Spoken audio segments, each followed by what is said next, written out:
Hi all, it's Barb coming to you from my craft studio. I'm going to talk to you about the Totally Tiffany 2017 Get Organized Challenge. I'm kind of going to discuss weeks 1 and 2.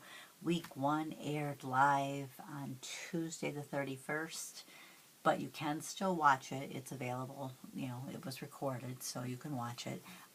Week 1 is about getting started, learning her system, and just getting ready to organize your craft room over the course of the 8-week period.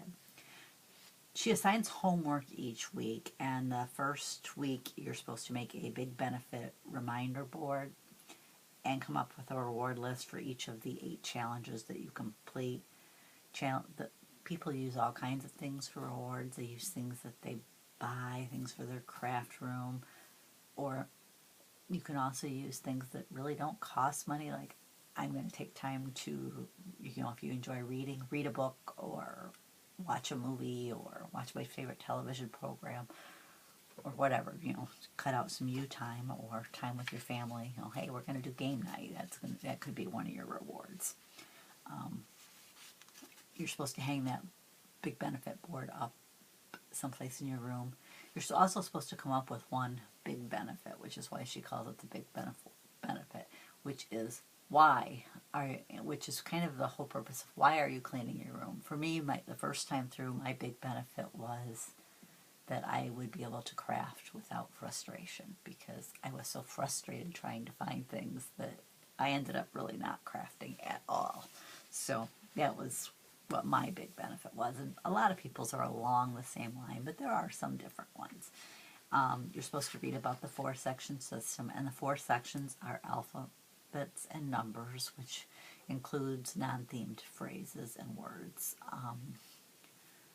Themes A to Z, which are the things that you either scrapbook or craft about, the third one's calendar year, and she separates that out because, like, if you're working on a fall theme item, you can find things that you might do for a fall themed page in Halloween and Thanksgiving, and if they're all right next to each other, it makes it easier to find them rather than, okay, I gotta flip to, F for fall or A for autumn, whichever way you think of it as, and then H for Halloween and T for Thanksgiving.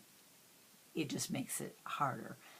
Now, I don't necessarily think you need a separate section for that. I think if you did them, some people put their calendar section by the calendar year. They go January through December.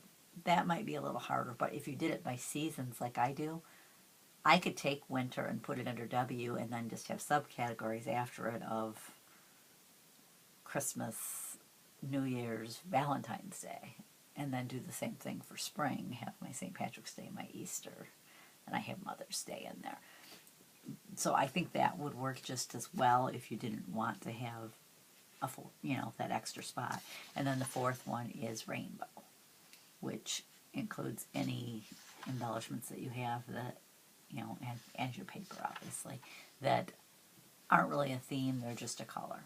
I put flowers there. I do have a gardening section, but I save that more for things that I would put on a page.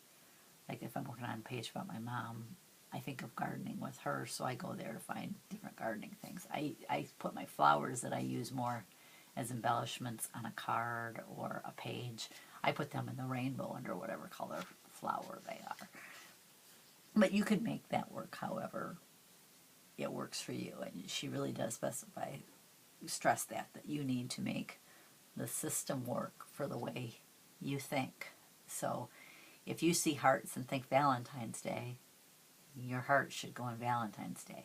Now, if you're not a Valentine's person, that's probably not going to work for you. If you look at hearts and you think love or weddings, that's where it should go for you. She does stress that, which I really like. The next one is to create your themes and sentiment lists, which I kind of already touched on with the 4-section system there. It's the things you craft about. Take some before pictures. She does stress going public with your goals, and there's a Facebook group that you can share them to. And it, that's up to you. Gather your supplies together into one room or space. Set your purge goals. Get a purge box. Decide what are you going to do with your purge. Some of it may just go straight in the garbage, but you can give it away. You can sell it. You can donate it. Whatever. Just decide what are you going to purge. And for some people, that's an amount. I'm going to purge an inch for every year I've been crafting, or a pound for every year I've been crafting. For me, I kind of go more by, if I look at it, I kind of ask, would I buy this today if I was out shopping? The answer is no. I should probably get rid of it because I'm probably never going to use it. Evaluate your space for visibility and accessibility. With this one, she stresses, think about what items you use pretty much every time you craft. Your scissors. Well, if you use your scissors every time you craft, they should probably be someplace very close so you can just reach out and grab them. Now, other things, like maybe your die cutting machine, maybe you don't use that every time you craft. Well, that can go a little bit further away from you and just get it out and bring it to your table when you're going to use it. But, you kind of have to decide that because we're all different. We all craft different. We all use different supplies on a regular basis. Some people use their die cutting machine every time they craft, so they're obviously going to want that kind of front and center. And she really she has a Facebook group called the Get Organized Challenge group that you can join and use to share your progress, ask questions. It's a really helpful group. I don't see the drama in it that I see in some groups. I host an event in the group where I post each week's homework and the links to the things that help you complete the homework, and there's files in the group that are about different things. Like a lot of people have posted their themes list, so I post links to some of those so that you can kind of see some, so if you're having a hard time getting your themes list going, you can kind of see what other people have done. But I will say no two people's themes are going to be identical because we're all unique people. We all craft about things that affect our lives, and all of our lives are different. So your themed list, while it may be similar to somebody else's, is not going to be a duplicate of somebody else's. And then when you complete the challenge, you're supposed to celebrate with reward number 1. And you're also supposed to post a progress report. I don't actually see that in the homework this time, but they do want progress reports posted. And you can either post them in the Facebook group, or if you don't do Facebook, you can email them to them. And it's up to you. For me, this week, I've done my homework. I did a big benefit board. Rewards, I'm not quite as sure about. I haven't really totally decided. I think the crochet loom that I bought the other day is going to be my reward for the first week. I reviewed my themes and sentiment list. I changed it a little bit. I combined a few things together. There's probably a few things that maybe I think about eliminating. I don't have kids at home anymore, but I still have those themes because sometimes if I make a birthday card for a child, if I don't go total birthday theme, I'll use that stuff still. So I've kept it for that reason. Plus, my daughter's a teacher, so the education stuff I do get into because of her being a teacher. I help her with bulletin board stuff, and I give things to her for her to work on class projects with. So I've kept a lot of themes and stuff that I may not use, but that I know she will. I posted pictures of my new room, to the group. Mine are really more of after pictures than before because my room is pretty much done. I'm using this challenge as a chance to go in and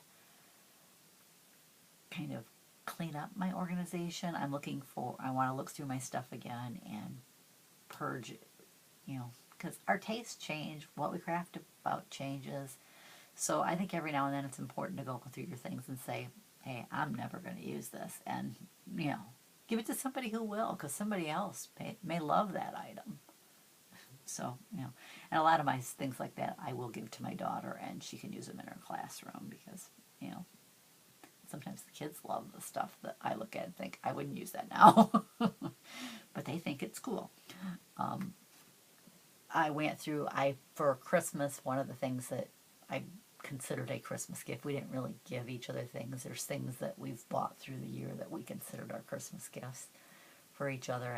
I set up my craft studio and he set up kind of like a man cave, so we kind of considered that our Christmas gifts. I bought, at Black Friday sale, I bought a scrap rack that included dividers and pages because I needed to add another base to my system. So I went through and added the dividers in that I got at that sale to my rainbow and other places that I could add one. And I took washi, the same color as whatever that rainbow section. Like I took pink washi and put it around the edge of that divider. So in my rainbow, my dividers really pop out and I can easily flip to the color. And I filed any embellishments that I bought in the last couple months or that I pulled out to use and hadn't put away yet. So that was what I used for week one. Most people for week one won't actually be sorting and putting away things yet. They'll just be learning the system and deciding what their theme list is, which will also probably evolve as you go through the challenge. You'll discover that, oh, I forgot this. You know, as you're sorting stuff, you'll discover, oh, I forgot this theme. I need to add that in, or, you know, maybe these two should be combined, or I don't really need that theme anymore. You know, it's going to be an evolving thing as you go along and craft. So the next week, you know what, I think I am going to have to cut this short and just go with week one because I am already at 11 minutes and I know that I cannot upload anything over 15 minutes from my iPad.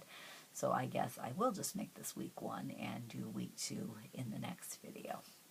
I'll also write a blog post on this and link my blog post and post pictures to that of how I implement the system in my room. Like I'll do my big benefit boards and things like that for week one. So that's it for this video. I'll stop for now and I'll catch you later. Thanks.